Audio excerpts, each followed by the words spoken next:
Monsieur le député de Saint-Jean. Les personnes vivant avec une déficience intellectuelle ou avec un trouble du spectre de l'autisme ont été profondément choquées d'apprendre la récente décision du Centre de réadaptation Myriam qui dessert l'île de Montréal. Dans une lettre dont nous avons obtenu copie, le Centre informe les usagers qu'il coupe unilatéralement des services d'intégration communautaire et je cite « Les usagers âgés de 55 ans et plus seront mis à la retraite du programme. » Mis à la retraite du programme, Monsieur le Président. C'est une coupe de services complète pour toutes les personnes de 55 ans et plus qui fréquentent le centre, comme si on ne pouvait plus apprendre après 55 ans. Est-ce que la ministre peut confirmer la seule option possible, c'est-à-dire maintenir les services pour les personnes vivant avec une déficience intellectuelle ou un trouble du spectre de l'autisme? Merci, Mme la ministre déléguée à la Santé et Services sociaux. À vous.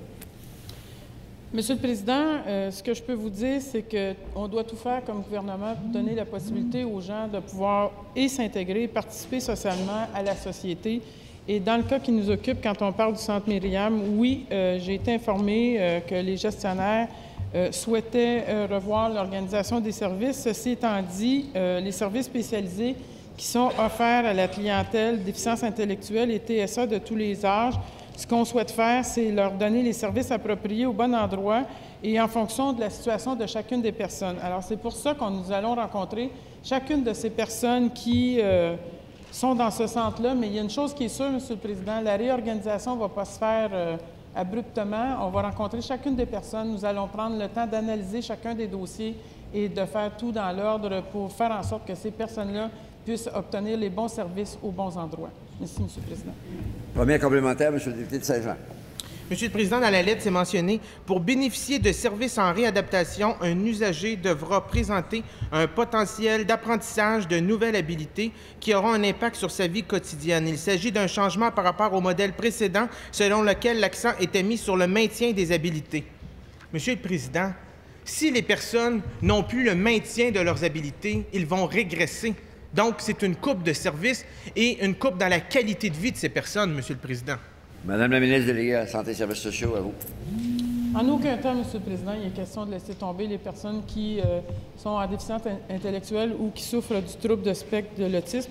Et je veux vous assurer que chaque cas va être étudié correctement pour justement acheminer les personnes vers les bons services aux bons endroits, là où ils vont avoir la meilleure du réseau. Ceci étant dit, on me confirme au Centre intégré universitaire de santé et services sociaux qu'il y a différentes actions qui sont là pour soutenir le changement, telles que l'embauche d'un récréologue qui est en cours. Il y a des partenaires communautaires qui ont été rencontrés afin d'établir des priorités pour les opportunités de collaboration.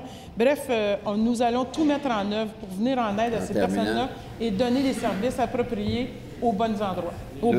Deuxième complémentaire, Monsieur le député de Saint-Jean. Monsieur le Président, une des raisons mentionnées dans la lettre pour couper les services, afin de diminuer la liste d'attente toujours grandissante au Centre Myriam.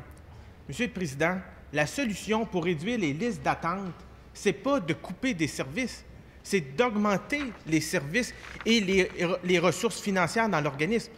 On prend le problème à l'envers. Les gens, en ce moment, auront une coupe de services. Est-ce que la ministre peut revenir sur sa décision et maintenir les services pour les personnes vivant avec une déficience intellectuelle ou un trouble du spectre de l'autisme? Madame la ministre Santé et Services sociaux, à vous.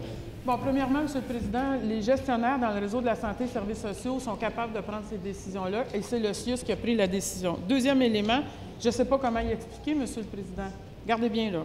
Il y a des personnes qui sont là, qui peuvent obtenir des services ailleurs, qui sont plus appropriés à leurs besoins ailleurs.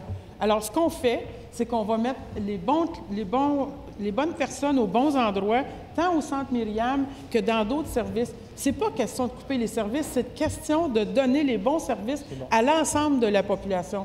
Je ne sais pas si c'est clair, il y a des gens qui sont au Centre Myriam qui devraient être ailleurs pour obtenir des meilleurs services adaptés à leurs conditions.